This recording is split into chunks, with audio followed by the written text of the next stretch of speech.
I promise. Okay, tonight we get to end the evening talking about fiscal policy. How lucky are all of you?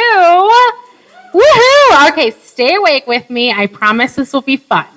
I titled my presentation tonight. We've been out talking to lots of different groups, but I've chosen lots of different titles. Last week was Triple Threats. Today is the thing about Tabor, because I really want to talk about some exciting efforts that are happening at the legislature this year.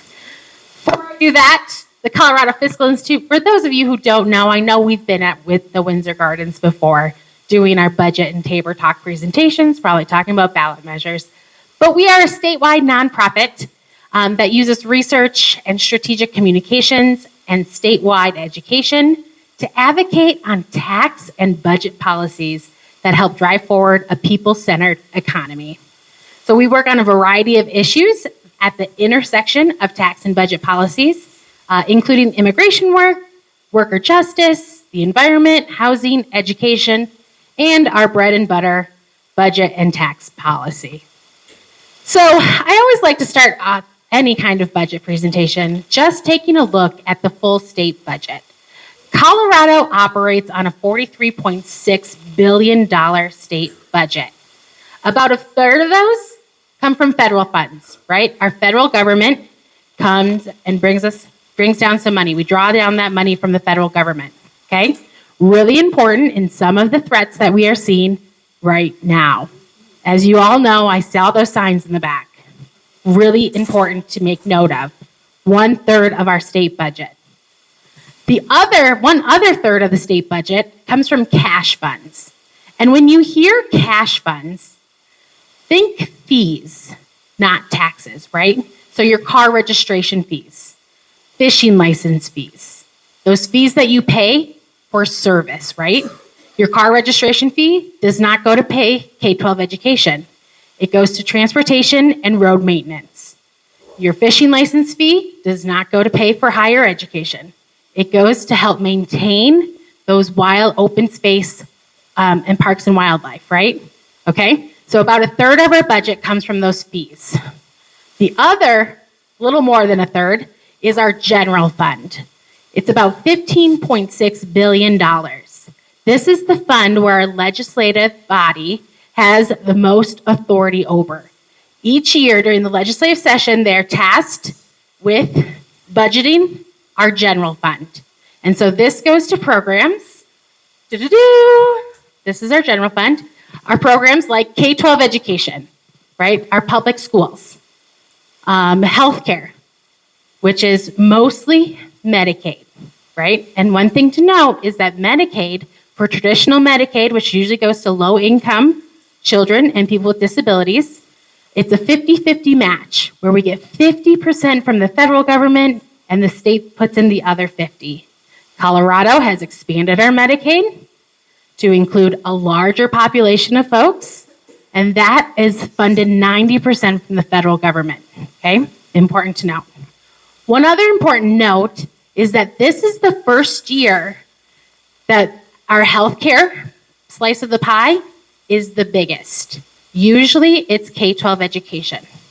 And this is really important to note because it's not that, one, we have a growing population and an aging population. More people are qualifying for Medicaid. And also the cost of healthcare continues to get more expensive, right? The technology advances and the standard of healthcare continue to be more expensive. So there is a greater cost to make sure that we are providing the right amount of care. Something to think about. Higher ed is about 10% of our budget. Human services, which is really the administration of those safety net programs that we run, that's about 10 or 8% of our budget. Corrections, 4.8. Courts, 4.1. And then this other that includes a lot of different things. All right, so this is the overview of our budget, $15.6 billion. And each year, our legislature has to determine where that goes. So let's talk about where we're currently at. Right now, I like talking about this triple threat. The state has been in a structural deficit where we're not bringing in enough revenue to cover those increased demands for years. I know there's a lot of talk. if you've been keeping up with the state budget, about a $1.2 billion budget deficit this year for the state of Colorado that currently our House is debating on the House floor right now.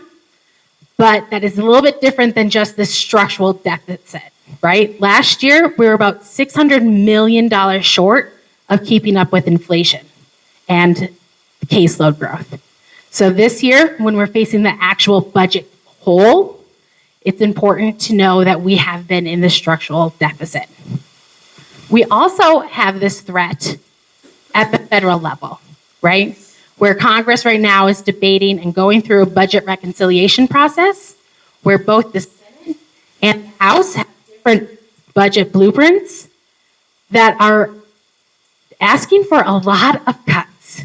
The last House budget, it was asking for $88 billion of cuts in Medicaid, $230 billion in cuts in SNAP, all to pay for tax breaks for billionaires to expand the TCJA from 2017, right? And so really thinking about this federal funding precarity, our structural deficit, and this potential economic downturn, which actually I should probably get rid of that word potential, right? Of what does that mean for Colorado's budget? And it all comes back to our tax code and TABOR, okay? Where we'll go through in a minute, the TABOR, we are not able to backfill and raise the appropriate revenue or adjust the revenue that we're collecting because of provisions in our Constitution. So I already, spilled the beans. Colorado is facing a $1.2 billion shortfall and is not keeping up with inflation plus caseload and controlled maintenance, okay? This chart is super wonky. It comes from our quarterly revenue estimates that our legislature gets briefing on. This is really our fiscal year spending, okay? All of these bars going back to fiscal year 06. Right now, we are in fiscal year, we're ending the 2025 fiscal year in June, our March revenue estimate, okay? While we are facing a $1.2 billion revenue estimate, the state has a limit on the amount of revenue we can collect, right? We'll go through it in a moment, but it's a formula of inflation plus population. Over the past 4 years, we've had an enormous amount of revenue that the state has collected that they couldn't keep. Because what our tax code says is that any revenue above that line has to be refunded to taxpayers. So while we're facing this $1.2 billion deficit, since 2022, the state has had to refund $8.5 billion. Okay, instead of being able to invest it, bolster our programs, or even put it into savings. So right now, our legislature is debating different ways and different cuts that have been proposed by the Joint Budget Committee, that smaller group of legislators tasked with actually creating the budget, with finding that $1.2 billion in cuts. And so there's been with the long bill, which has been introduced, like we said, the House is currently debating on the floor. It's Senate Bill 269, if you want to look it up. It's very long. But we can summarize. But they're really looking at a lot of cuts, and a lot of cuts that don't actually add up. And so this budget process that they've been doing has been really kind of opaque, not really transparent, having to make some workarounds, and really due to the fact that we cannot invest all of the revenue that we collect. And so some of the cuts that they're looking at cuts to transportation, like an electric bus program, and multimodal transportation. They're actually looking to lower car registration fees, which is a good thing, but it's a kind of a weird workaround, right? You're like, Caitlin, you said it's $1.2 billion whole. Why are we lowering car registration fees? It's because in this calculation, those fees that I talked about, the cash fund, they get calculated first. And then everything else that comes from our income tax and our sales tax is calculated last. So the more fees that we collect, the more it pushes this bar up, okay? I know, it's wonky. The state is also looking at a reduction in workforce, so not necessarily firing people who are already hired, but not being able to hire for open positions or create new positions. They're looking at reducing, I'm going to call it reducing the Medicaid provider rate increase. Instead, usually it's around 2.4%, and they're only looking at a 1.6% for that provider rate increase, which is saving the state about $60 million, meaning that reimbursement that we give providers who take Medicaid is coming at a lower cost. They're also looking at voters in 2022 passed the Healthy School Meals for All, which provides free lunch for every child in public schools. That was really funded by reducing the deductions that higher income earners can take. But they have been at a gap, and the state was going to backfill it, and they no longer can. So that program now will have a $30 million hole. And then they've been looking at different formulas for the school finance formula that we use for per pupil funding here in Colorado and what we provide to schools. 2 years ago, we passed a new formula to better calculate what actually it should be proportional for students. And this year, they're going back and saying, well, instead of that 5-year average that we thought that we could do, we're actually going to then look at for per pupil funding, we're going to only do a 4-year average, which doesn't give the best picture of who is attending those schools. Okay? So there's a lot of weird workarounds. It's really hard to understand. Even our staff economist, who's been talking with the Joint Budget Committee staff, has been having trouble of getting straight answers of what is this $1.2 billion? Where is it coming from? So the current budget situation is a little bit of a mess. And our legislators have been having a really hard time of debating that. And so let's talk about it, the T word. The Colorado Fiscal Institute knows that Tabor is at the center of these problems, right? Where it really masks what we can do as the state, how flexible we can be with our tax code, the revenue that we collect, and what we asked our legislators to do. So I put up here, CFI, we love our building blocks. These are our 4 provisions of Tabor. Really, I'm going to break these down one by one, and we're going to talk about some exciting news. Okay, so the first provision, it limits the legislator's ability to raise revenue. Tabor, voted in 1992, says only voters can approve any new tax or debt, any new tax increase, any increase in local property taxes, or any tax policy change that nets in a new revenue for the state, meaning our legislators cannot do very much. They cannot look and be flexible and say, hey, we need to increase taxes. We have to go to the vote of the people. So really taking out the essence of a republic democracy. Okay? Tabor also limits revenue collection, like I showed you in that revenue, or in that March revenue estimate chart. So really, it says that the state budget, our fiscal year spending, can only grow by the rate of inflation plus population growth. And if it exceeds that cap, we have to refund it. That formula, inflation plus population, inflation is calculated by the consumer price index. And we know that that is not a very good measure for everything that the government buys, right? The consumer price index looks at how consumers are buying and what the cost that we're buying those individual things, like toothpaste or teddy bears, instead of what government is buying, like roads and healthcare, right? And education. And so it's not a really good measure of the growth that we need for the revenue that we can collect. And this is a chart, this is really zooming in on that big old chart that I showed you before, of revenue above that Tabor cap, okay, our Tabor limit. Last year, we were able to refund, and individuals were able to get a Tabor rebate when they filed their taxes, right? About $800, a lot. We had a $1.6 billion Tabor excess. This year, it's only about 108, okay? And then the following years, It's back up to, $600 million, 900, almost close to $1 billion. And yet our legislators are still dealing with a budget shortfall. It just doesn't make much sense. Our legislators have the ability how we return that money, and currently there are 3 ways that they are using.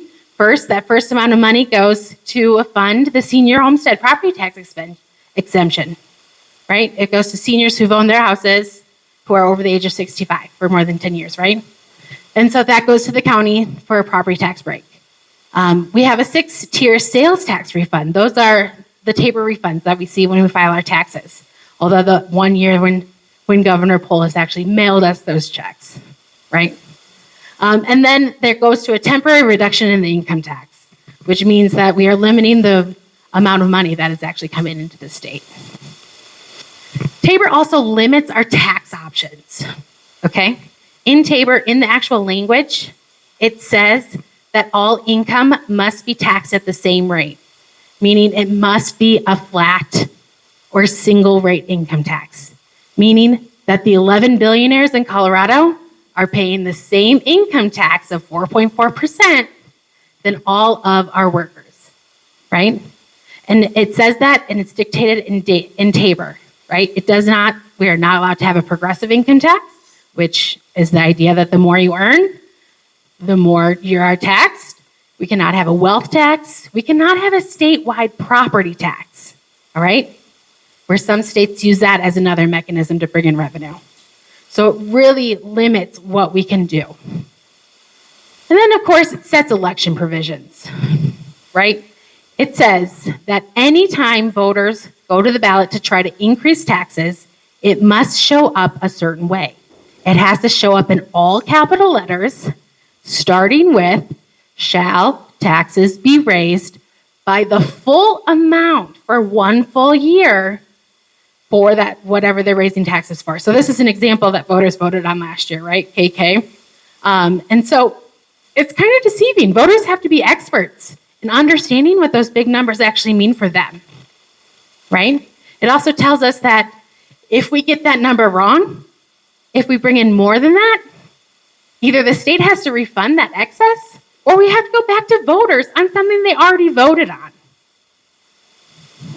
How democratic is that?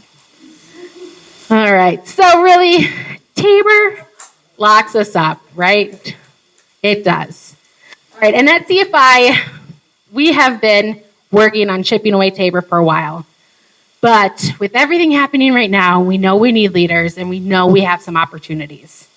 We know right now we have to protect state and federal funding, right? This is money that goes into our communities, into our pockets, into our healthcare, into our children, right? And we know that we have to, in order to do that, we have to talk about Tabor reform. We have to. We have to, in order for our mission to actually come true, which is widespread economic prosperity for all Colorado communities. So let's talk about some exciting things that are happening this year at the legislature. These are really short-term solutions, and this is some of our legislators are looking at how do we actually reclassify and adjust that ledger of how do we look at our tax code? What is qualified for, under taking things out under the Tabor cap, right? That fiscal year spending, that limit that we have. And so whether it's looking at our tax code and getting rid of some of those tax deductions or expenditures or credits that just aren't being used or aren't being productive for our economy. So cleaning up that tax code where we can.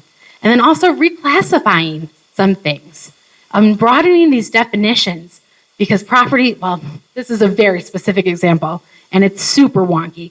But how do we reclassify some things so that we can take it out from under that limit that we have, right? That Tabor cap. And so these are just 2 examples of bills that we're working on. One of the most exciting examples is this House Joint Resolution. So the HJR 1023. As CL said, Representative Sean Camacho is one of the sponsors on this bill, along with Representative Lorena Garcia. Yay! We are so excited to see this bill because what will this bill do? It would give the General Assembly, the ability to seek counsel and sue the state on the constitutionality of Tabor. saying that it actually takes away the representative government that is guaranteed by both the US Constitution and the state constitution. It's really exciting. You know, we have seen a lawsuit like this before, the Kerr versus Hickenlooper case in 2011. However, that case unfortunately was thrown out because it didn't have the right plaintiffs, right? It only had one legislator and some educators and some individuals. And so Representative Camacho is coming back and saying, I've got the right plaintiffs. It's the whole General Assembly. Let's get an answer if Tabor is unconstitutional. And so with the House Joint Resolution, one of the things that was very unusual, I guess I will say, is that the Speaker decided that usually a joint resolution is not assigned to a public hearing, and the Speaker decided that she wanted it assigned to get a pulse on what people were thinking and if this was actually good for the community. And so we went to House Finance on Monday. CL was there. I don't know if any of you nerds are listening to committee hearings, but it was enthralling. We had 45 of our closest partners and friends, ranging from individuals, taxpayers, our tax ambassadors, advocates, other partners, and some lawyers from the case. David Skaggs was there, Andy Kerr was there. We had some county commissioners, city councilwomen, and it was exciting. And it passed out of House Committee, the House Finance Committee. So it's now onto the House floor, which is great. We're really excited to see that. And will likely be debated on Friday or Saturday or Monday. And then it will go on to the Senate for another floor debate. So if this passes, it means that the General Assembly can seek that counsel to sue the state. Excellent. Other ideas that we've been talking about with some of our champions at the state legislature have been with Lorena Garcia, Representative Garcia, is the idea to how do we start picking apart Tabor in other ways too, knowing that that court case will give us some answers and some more tools, but knowing that we also need some more shorter term wins if we're going to get rid of Tabor. And so Lorena Garcia is looking to possibly, hopefully introduce a bill. We'll see. There's only, 28 days of session left, that would strike the flat income tax requirement from Tabor. So it would need to be a referred measure because we're changing the Constitution and our legislature cannot change the Constitution without a vote of the people. So what is she's working on, how do we do that as leaders to also, one, continue to pick away at Tabor, and two, make it a little bit easier for some of the citizens-initiated measures that we want to put on the ballot, right? Because right now, if we are trying to take anything out of the Constitution, we have to, a citizens initiative has to collect 2% of all registered voters in every Senate district, right? Which is another barrier of changing that Constitution. And so if we can refer that to the ballot, Rep. Garcia will need 2/3 of the vote in both the House and the Senate. So this is super exciting. Another idea that she has in this language strike is that Tabor has this emergency clause saying that the legislature can do tax policy and change tax policy under certain emergencies. But do you know what's explicitly written that is not an emergency? A budget crisis and an economic downturn. So it's literally the act of God would have to happen in order for our legislators to enact that emergency clause. In 2020 with the pandemic, we tried to get the legislators to call it an emergency, and they didn't think that they would have standing, that a public health emergency was an end.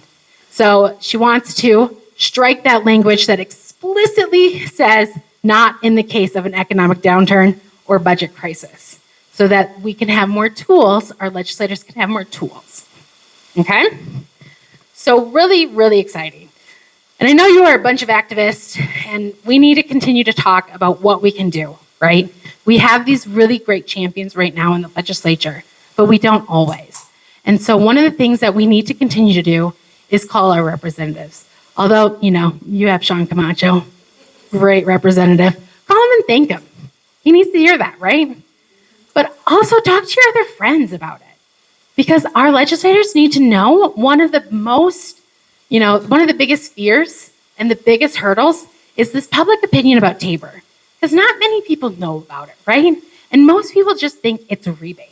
And that's okay. We all like getting money back when we file our taxes. Who doesn't? But how do we continue to talk about that Tabor has all these other provisions that continue to limit what we can do as a state? How we invest in our communities, right? And so we need more people talking about it. We need more of that public debate inside the Capitol and outside. And really, as long as I've been in this position, which has been 13 years, not once has there been an actual real public debate about Tabor inside the Capitol on that floor. So how do we get our legislators to talk about it and stand up and address the real problem? So one of the things, QR codes, we just put out an action alert. You can grab your phone, I downloaded it. We just put out an action alert, really, that is asking people to send a form letter, right, from our website. This is great. Getting a lot of form letters in is awesome, but it's not as powerful as writing your own letter or asking someone else to write their own letter, or even just picking up the phone and calling your legislator, right? Your link tree, that's make 5 calls, make one of them a state legislator and tell them that we need to address the problem in the room, Tabor. We also know that earned media is really important. And so CFI, we put together a letter to the editor kit. How many of you have written a letter to the editor? Yes. How many of you have written a letter to the editor this year? Excellent. Everyone who didn't raise their hand, let's do it. We need to get it in the media more, right? Where it's not just an opinion piece from an advocacy organization or an elected official, from voters of Colorado. Because we need to talk about Tabor, right? We need to talk about Tabor. Let's talk about the T word. This year, the CFI on Valentine's Day, we wrote a breakup letter with Tabor. It was so funny. Go to our website, coloradofiscal.org. It's hysterical. We have even social media posts that go with it. We're also doing this campaign called Tabor Tots, which is we're trying to break down Tabor into different bite-sized pieces, like a tater tot. And they're really fun. We've gone through the 4 provisions of Tabor. It's less than 2 minutes. And now we're going to look at and explore and go into the other ways that Tabor interacts with a lot of the different issues that we care about. We also have a social media campaign, a Tabor Did You Know series, a weekly drop on Fridays about how Tabor is costing us money, right? It's not just, it's costing us money and the state money.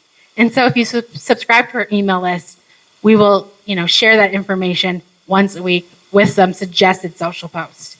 And so, CFI is really excited because we are all in. We know we have to address the problem. We know that, yes, we need revenue. And yes, we're part of different tables that are looking at progressive income taxes and how to address revenue. But we also need to work at the root of the problem. And so we're bringing together our individuals, our advocates, our lawyers, and really figuring out how we can continue to move forward with the Tabor Reform Coalition. And what does that look like? What does Tabor Reform actually look like in the state? We've done a lot of work over the years, including in 2019, putting the ballot measure forward through the title board. We didn't actually pull it, that to see if we could actually repeal Tabor in one go. And we got those results back, and we could. And so we have some of these tools, and we still need some answers, right?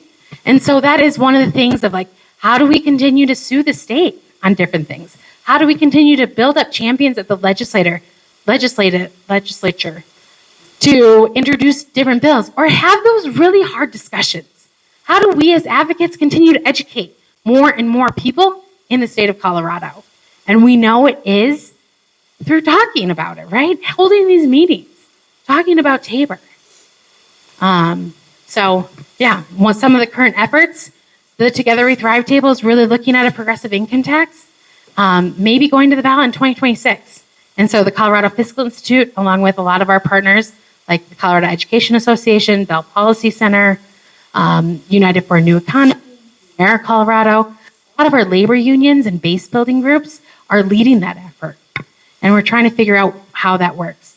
Growing Our Futures is a coalition of childcare advocates, of really how do we create a caring economy? And so what does that look like, knowing that Tabor repeal or reform is at the center of their to-do list? So there are options. We need to plug in. There's lots of things to do right now with the HJR going through committee, and there's a lot of things to do in the future and through the summer. All right, I'll stop there. Caitlin, thank you.